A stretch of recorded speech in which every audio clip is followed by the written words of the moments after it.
Assalamualaikum, Fiza here from Pebble. So today I want to share with you some knowledge which is very common material in 3D printing. We call it by PLA and ABS. So let's check it out.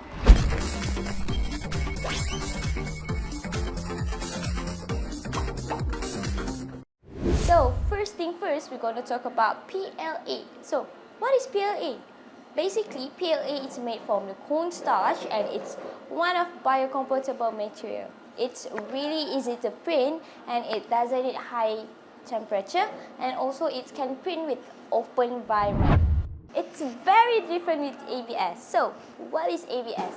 ABS is basically it's made from petroleum base, and as I can say, it's very picky material type, such as it need to be print like high temperature and also with enclosed environment. So the last topic for today, which is we're going to talk about the post-processing.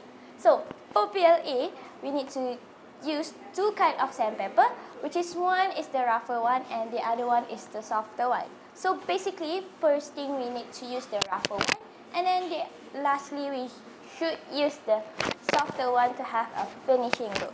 It's very different with ABS. So ABS, it's only need one kind of sandpaper, which is the softer one, because ABS is already have a like finishing look. Just need to little bit more of finishing and it's look better. So thank you for today. Bye bye.